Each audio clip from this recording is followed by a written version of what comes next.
You're not joking. Tons of 3 bets, 4 bets, 5 bets. Just us. I went crazy.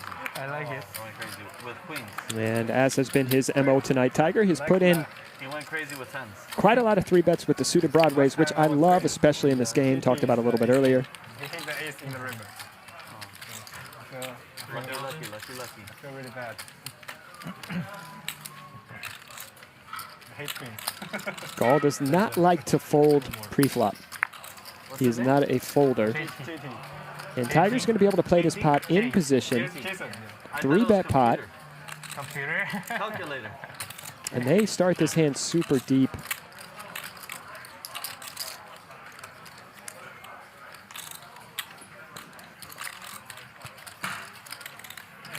This board actually going to be pretty good for Gall, who calls twice.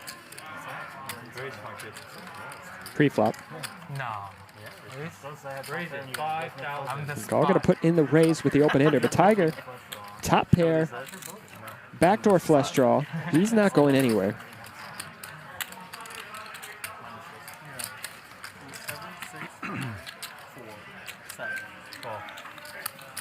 You would figure here that Gall would 3-bet off all the 10s, all the 9s, all the 9-10 suited. And maybe a lot of the 7-8 suited as well. So when Gall double calls here, what type of hands does he have? Well, maybe 6s. Maybe a hand like ace-10. Maybe a hand like king-queen. Queen-jack, king-jack. 10 seconds. And Tiger picking up hearts on this turn to go along with his top pair. 6. You have 6. 6? How many was that? 15,000. He started late. Oh, okay. Gall goes just under pot here. And if you're Tiger, 15,000. you are not going anywhere. You don't have to throw it I in. think Tiger has enough showdown value that he does not need to turn his hand into a bluff here. Seconds, please. This would give you an He extra beats all the king-jack, the queen-jack, the king-queen.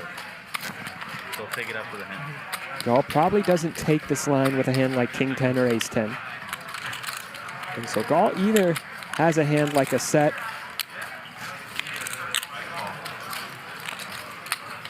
or 2-pair, or he's got a bluff. Gall's at it again. This guy's always at it, isn't he? He's rascally. rascally. He's that rascally Gall. He's a rapscallion, they might say. Sure he is. He's rapscallion-y. So let's go back to pre-flop to start this off. Because Scallions. I love scallions. delicious. So we have some questionable stuff going on pre-flop Yeah. already here. We know that Gall, the commentator even says Gall doesn't like to, not put more chips in pre-flop. Yeah. So that means I really don't like Tiger's 3-bet here. Yeah. It feels like this is the type of hand that, sure, if you want to have board coverage, you want to 3-bet this sometimes, but you have to pick the right situations and the right opponents. And if you have literally no fold equity, which I think might be the case against Gall, if you've seen our hand where he played against Matt Berkey with Queen-9 suited, and to a 4-bet he called out of position, a large 4-bet. Yeah. He's not the guy who's going to fold once he puts money in the pot. You need fold equity with Jack-10 suited. Just call and see a flop in position. It's a great hand. This is the wrong target for this play. That's all. Like, you could totally get away with this in other spots. This could be a good squeeze play, potentially. Agreed. This is like a perfect hand to call on the button, though, when you don't have fold equity. Right. And just rock and roll. It's great. And as we see, Gall does call with a hand that is really quite questionable to call 3K with, but it was predictable that he would, right? It was questionable to call 600 pre-flop Yeah. with that, let alone 3K. But of course he's calling with these hands, and that's who he is. That's okay. That's Right. he's that kind of an animal. Right. And so speaking of animals, it's Tiger's job to know his opponents and not make Yes. plays like this. And I understand the desire to do this, especially when Gall's loose and he's in all these pots. So it feels Right. like with only that as your reasoning, you could say that's a guy who I can get to fold a lot because he has too many hands. But that doesn't mean he's going to fold those hands. Right. It's what does he do with these too many hands? And what Gall does is not fold those too many hands. He calls with them and he puts a lot of chips in with them. He bets with them. That's Yeah. what he does with his too many hands. So it's the wrong target. Which he puts more chips in on the flop, which we should talk about now. Sure. Quite a reasonable flop for both players here. Tiger's sizing. I don't know about this. I understand that in a 3-bet pot, downsizing it's trendy for years now to downsize in a 3-bet pot, and there are really good times to do it. But usually that's on a dry board where you have a range advantage, and this is not the case in this spot. This is probably a range advantage board for Gall, almost certainly, right? Yep. And Tiger actually flopped something against a guy who's not going to fold if he has any little piece. It's so a great spot to bet. Feels like 1,600 into 7K is a bit too small. Unless you are specifically trying to induce a bluff here, a check raise bluff, which he does successfully do. But I agree. I don't think that's the intention here. I think he's just betting 1,600 for, I don't know why, but it doesn't feel like that. And it'll start to become more clear as we continue in this pot why I say that, right? Right. And so I agree. More is better here. Because Gall might have check raised even if Tiger had bet 4,500 to something like 13K. And as Tiger, you can comfortably call against a player like Gall when you flop top pair. And that's just a better play overall. Yep. How about Gall's check raise? Do we think this is a good idea? Yes. This is the right hand to do it. This is the right board to do it on. This is actually a pretty good range to target. Of course, you're up against the overpairs and some sets like 10s and 9s, but you're also up against things like ace, king, ace, queen, maybe ace, jack. Maybe, as we see, since he's got jack 10 suited, I guess king, queen can be in here. King, jack can be in maybe here. Maybe 3-4 suited. Who knows, yeah. right? I really like this check raise by Gall. What's the worst case scenario? Well, I guess getting shoved on is the worst case, but if we're called, like we do get, we have overs, we've got, open enders to the nuts. Like, this makes a lot of sense to me. I like this play. Right. The sizing seems small at first. And on the podcast, actually, we started with the idea that should we be sizing it bigger as Gall? But it feels like the ace kings and ace queens and ace jacks of the world are all snap folds anyway. Yeah. So you can get the same amount done with a 5K bet, and we kind of like it. Yep, agreed. Tiger, of course, has to call. There's no other option here. No other option at all. So we get to the turn, and the big question for Gall is, okay, I took my little shot, my little 5K shot. Is it worth keep shooting? Because, the 4 of hearts, it doesn't really change the board at all. It apparently does sometimes. Tiger does pick up a lot of equity here against Gall's range. But you wouldn't think that this is going to improve Tiger, and Tiger wouldn't think this is going to improve you. Correct. So is it a good enough idea to just take the 5K shot and give up, or do we need to keep going for it like Gall did? If we're continuing as Gall, we're really targeting only a few hands. We're targeting hands like king, queen, king, jack, the hand we have, queen, jack, ace 8 suited, ace 7 suited. That's about it, right? Right. As Gall, we have to know that those hands are even in Tiger's 3-betting range. They really might be since he's got. It seems like they are, but we have to know that because a lot of people just call with those hands, right? And we also have to know he's going to fold those hands instead of raise us or call. But it's reasonable to decide to want to take that shot. But I feel like most of the time we're just going to get called here. I worry about having enough fold equity to bet here. I'm much more inclined to check and either check call, check raise, or check fold, depending on what Tiger does. Right, because I don't think Tiger's going to be folding over pairs, right? Or if he somehow has a 10, which he does, he's probably not going to be folding that against Gall either. Agreed. Checking is going to get a lot of checkbacks from those types of hands as well, so we might get to realize our equity anyway. We might not have to decide what to do if Tiger bets. And if he does, we can decide to check raise if we really feel like he has an overpair that might fold or something like that. We can evaluate that later. But it feels like throwing 15K at it and hoping is probably not the right plan. I think you're right. I understand why Gall did this, though. Sure. I don't hate it at all. Like, I think in the moment, it feels very reasonable to bet big. And by the way, against most players, if you've got an overpair here, this is a very uncomfortable spot, right? Against Gall, maybe not as much. He's pretty bluffy. He is quite bluffy. Now, something later might tell us that Tiger might not know all about that about Gall, but here he is, and he has the easiest decision in the world, right? Calling is the only option on the turn when you pick up the heart draw. Maybe if you didn't pick up the heart draw, you could call too, but with the heart draw, you can't fold, and raising feels like a game theory disaster type play. Agreed. It's time, everybody, to play on Nitrogen. That's right, it's Nitrogen Sports. They've got Bitcoin stuff going on. They got casino games. They have sports betting, and of course, they have the monthly Poker Guys tournament with an overlay all the time. Get your butts in there and play. Get the Bitcoin stuff. Yeah, the Bitcoin stuff. What? Do you not know? Everyone knows. Well, 6 of hearts on the river. Quite the card for Tiger. Gall does have the queen of hearts in his hand, which is interesting. Blocking some of those flushes that Tiger can have. Very unlikely for Tiger to have the backdoor flush here.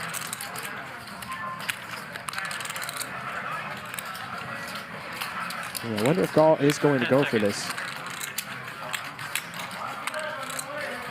For Tiger, you also love having the 10 in your hand because you block those boats.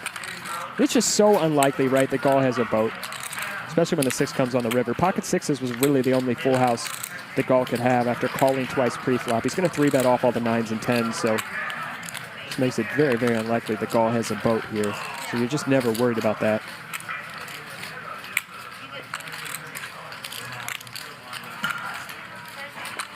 All trying to apply max pressure to a hand like pocket kings, pocket jacks.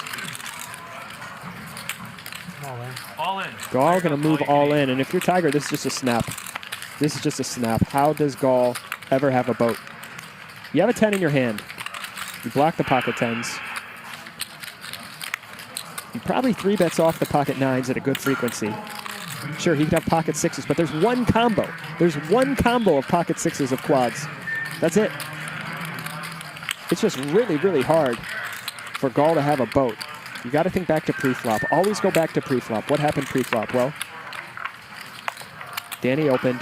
Gall just flatted.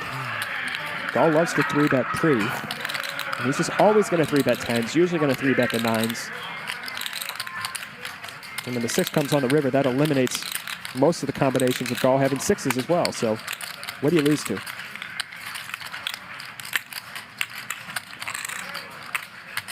That's why hand reading always goes back to pre-flop.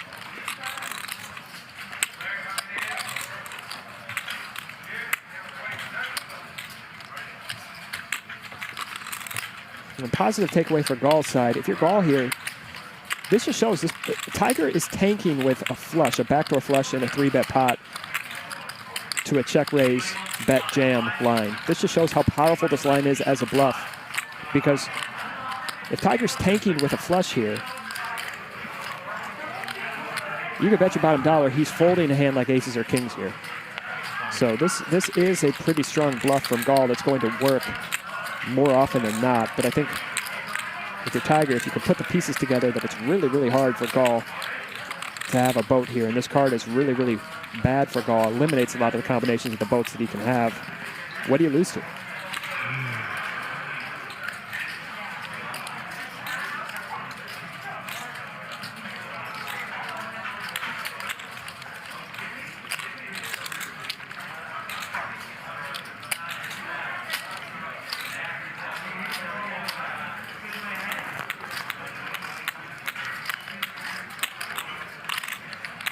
All trying to remain stoic here. Got to be painful for Gall.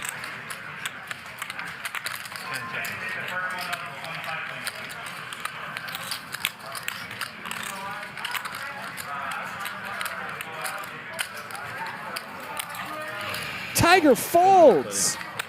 This is why the video is titled "Jonathan is upset about this play." Yeah, Because he's upset that Tiger folded. of course. And he needs to seek counseling because he's too upset about it. I need a cathartic moment. Yeah, you need to go scream at the top of a mountain or something like that. I And- gotta unleash my barbaric yelp. Yeah, yelp. Did you Yeah. say yelp? Yeah, yelp.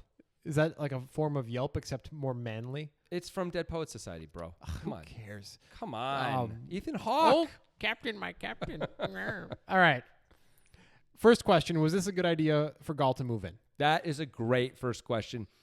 I don't know the answer off the top of my head. My first thought is no, that I would be worried as Gall that 6 of hearts doesn't do enough for either of us, right? That 6 of hearts mostly doesn't change anything. Like We have more flushes than Tiger in our range as played, you would think. probably a little bit, but not a lot, right? Because we're the one continuing on the turn, Yeah. right? So we might be only doing that when we pick up the backdoor flush draw.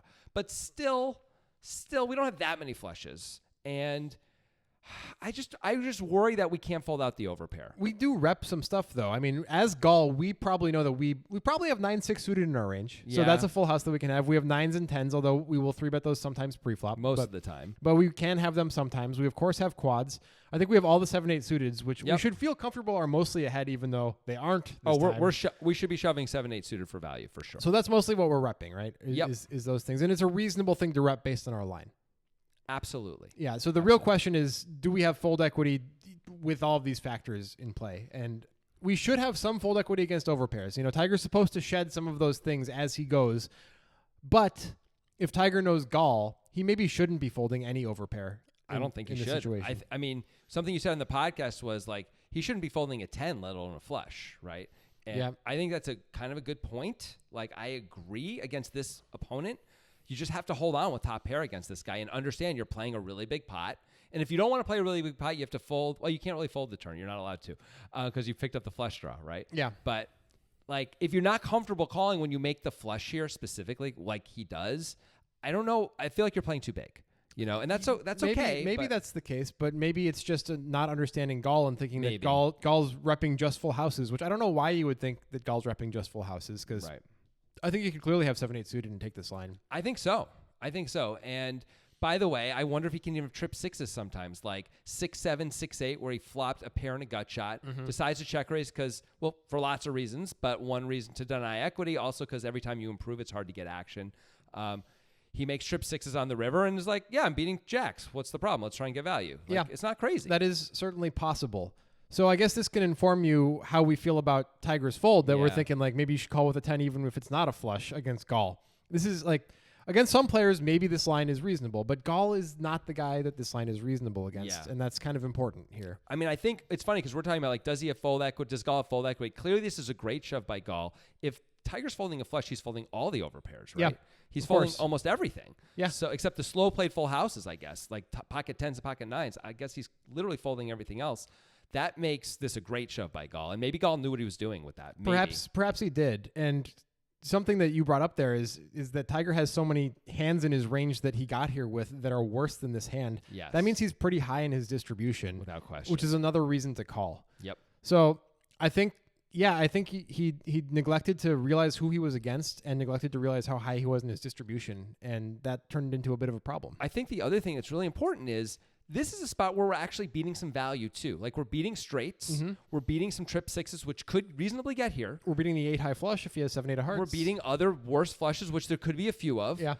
Like it's just yet another reason to talk yourself into calling. You're even beating some of the value range. Jonathan is upset. You can't hear it, but it's there. Let's see what the solver says. Yeah. Let's see if that's upset too. It's Tiger time.